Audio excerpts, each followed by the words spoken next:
Merci de vous informer avec PTV. Bienvenue si vous venez de nous rejoindre dans l'actualité de ce vendredi 12 décembre. Le préfet de la Meuse a annoncé de nouvelles mesures pour la chasse dans le département. Des décisions qui font suite aux importants dégâts sur les exploitations agricoles. Derrière chaque appel au 18, une poignée d'opérateurs veille en continu. On a suivi les pompiers dans la salle du centre de traitement de l'Alert à Chaumont. La Confédération paysanne et la coordination rurale 52 sont sortis dans les rues. Dans leur ligne de mire, la dermatose nodulaire contagieuse et l'abattage total des cheptels touchés par la maladie. Un point rapide sur la météo. Dans nos départements, la journée de vendredi s'annonce froide et grise avec un ciel totalement couvert. Les précipitations devraient être absentes, mais l'impression sera bien hivernale. Les maximales sont en baisse et atteindront 11 degrés aujourd'hui.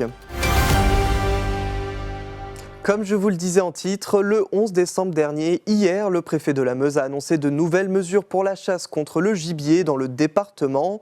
Des décisions qui font suite aux importants dégâts sur les exploitations agricoles qui se chiffrent à plusieurs millions d'euros. Une situation sensible alors que la fédération de chasse n'a plus de pouvoir et est presque dissoute. Regardez. Vous voyez la courbe générale. On voit qu'on avait un énorme pic en 2019, alors chacun étant à des niveaux différents de base, et puis tout le monde a baissé. Tout le monde en Grand Est. Sauf le vilain petit canard en noir, c'est la Meuse.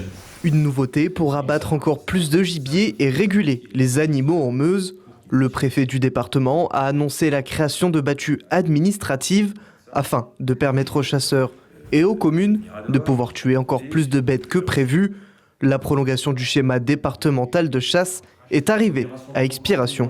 J'ai ouvert une possibilité qui est que toutes les chasses qui arrivent à 100% de leurs attributions et qui donc normalement sinon devraient s'arrêter et qui souhaitent continuer parce qu'elles voient qu'elles ont encore beaucoup de gibier et qu'il faudrait continuer à chasser, peuvent le faire.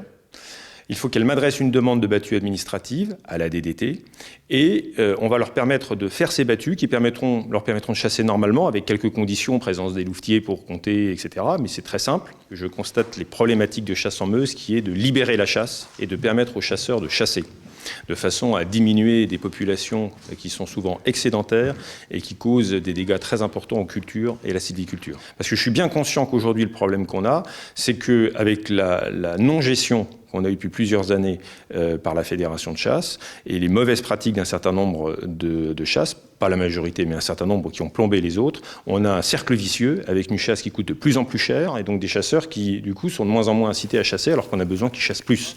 En Meuse, ce sont plus de 4 millions d'euros de dégâts enregistrés à cause du gibier.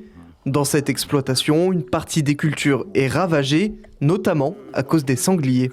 Là, on est sur une parcelle qui avait pas reçu encore de désherbage. Voilà, depuis quelques années, j'ai travaillé, essayé de retrouver des méthodes pour alléger la partie pesticides et désherbage. Et voilà le travail, quoi. Tout a été détruit et on ne sait pas au printemps, parce que forcément, il y a quelque chose qui va repousser et ce sera forcément quelque chose qui n'est pas désiré. Et des destructions telles qu'on a, là, on a une perte de récolte. On sait que dans le département, c'est 3000 hectares. En équivalence, ça peut faire quand même 25 exploitations meusiennes qui seraient totalement détruites.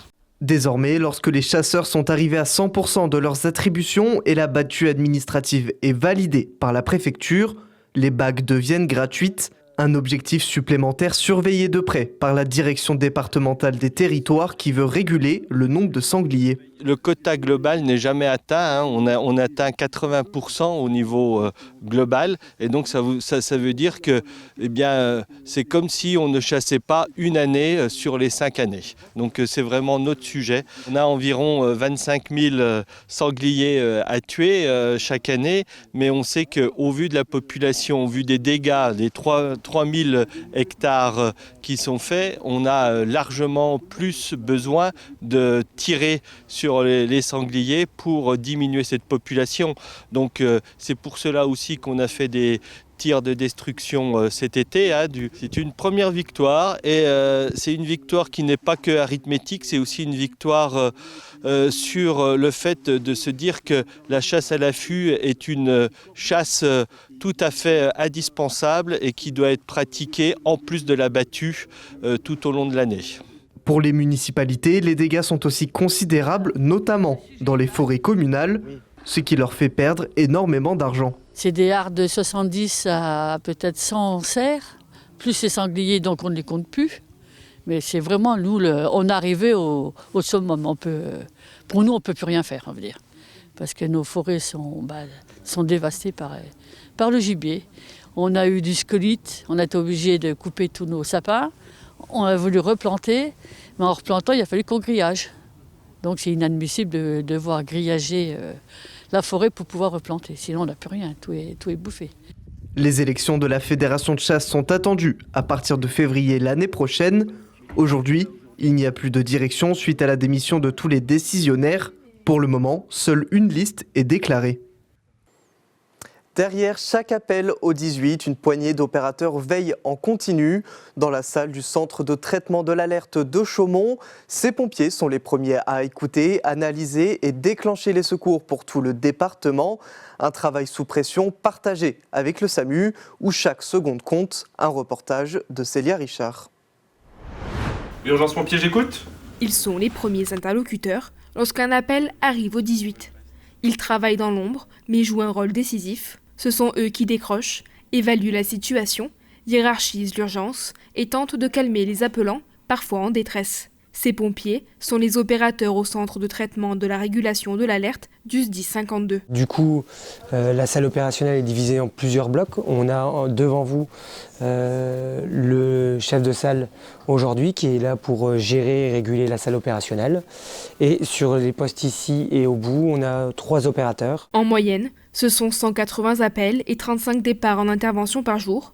Le centre d'appel gère 38 centres d'intervention et de secours et 1000 pompiers sur tout le département de la Haute-Marne. Ils ont un seul objectif, porter secours le plus rapidement possible. Et pour couvrir efficacement le territoire, ils partagent l'espace avec le SAMU. Ils font partie des 21 CODIS mutualisés de France. De l'autre côté de nous, nous travaillons avec le 15 en partenariat. Nos logiciels sont accouplés. Eux permettent d'assurer la continuité médicale et nous, sauveteurs isolés. Être opérateur au CTA, c'est avoir un rythme de vie bien particulier. Les opérateurs enchaînent une garde de jour de 7h à 19h. Le lendemain, une garde de nuit de 19h à 7h. Ensuite, ils ont une coupure de 72 heures de repos.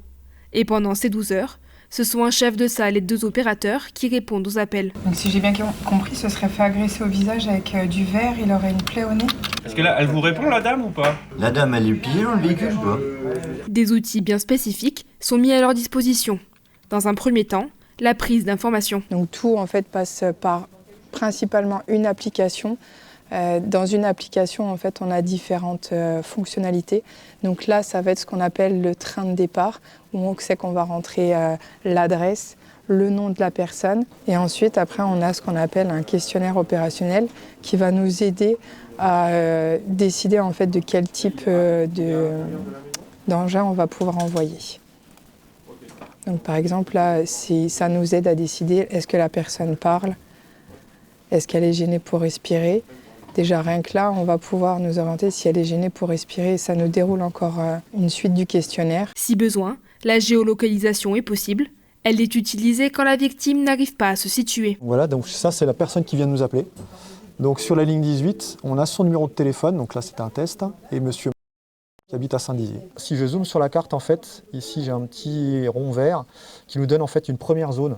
En fait, qui correspond en fait au relais qu'il est en train d'activer. Donc on sait que la personne qui nous appelle, ici, elle se trouve aux alentours de Chaumont. À la fin de l'intervention, le bilan. On reprend une intervention qui a été remplie sur ce bandeau-là, donc actuellement vierge, qui après, une fois validée selon les moyens adaptés, va se rafficher là. Donc ça sera nos interventions en cours. Et de là, comme ça se court à personne, il y aura un bilan qui sera passé et qu'on passera avec nos collègues du 15 pour passer le bilan et savoir la destination de la victime ou pas. Oui, pas de problème, je te les passe et toi tu es à Montier-en-Der. Ouais, quitte pas.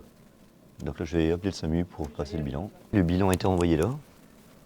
Si on clique sur la personne, tout ça va être rempli sur tablette et retransféré directement au SAMU. Finalement, par régulation avec le médecin du SAMU, la personne est laissée à domicile en surveillance avec sa fille, sa belle-fille. Mais pour devenir opérateur du CTA, il faut passer une formation.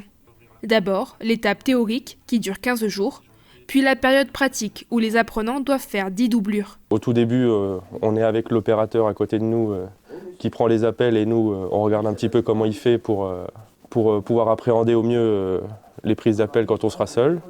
Donc là, moi, j'en suis à ma 6e, donc j'ai déjà 72 heures de doublure, on va dire. Et donc là, le chef de salle est à côté de moi.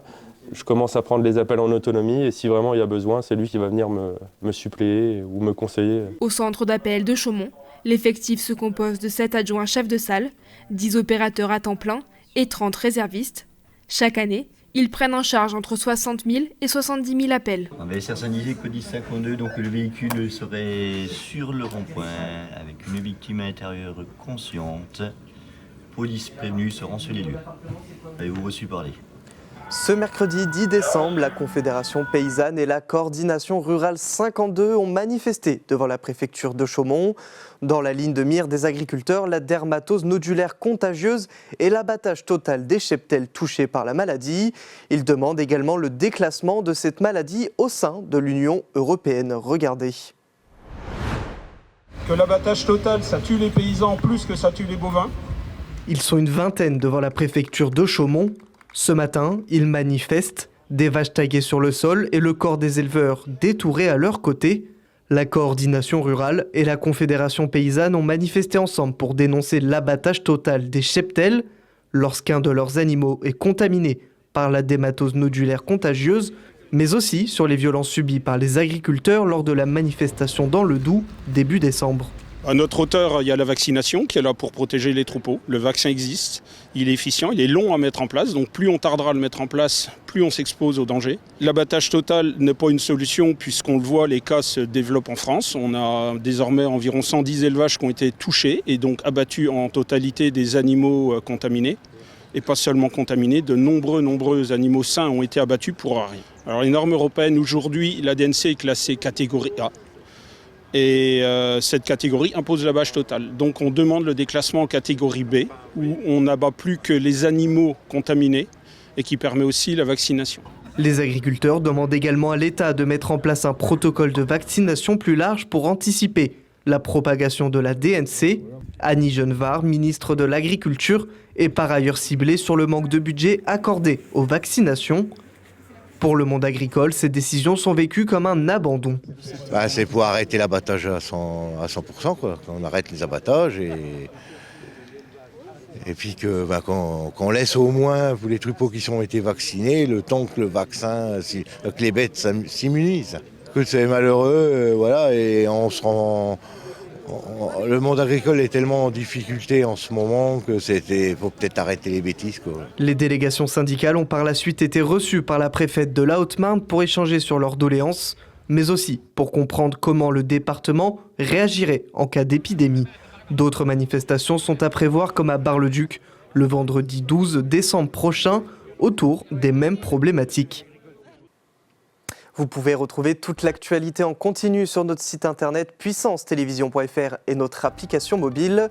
Dans un instant, l'invité culture de la rédaction, nous avons interviewé Frédéric Marcou, un poète qui revient sur ses 20 ans de carrière. Mais tout de suite, un point sur la météo.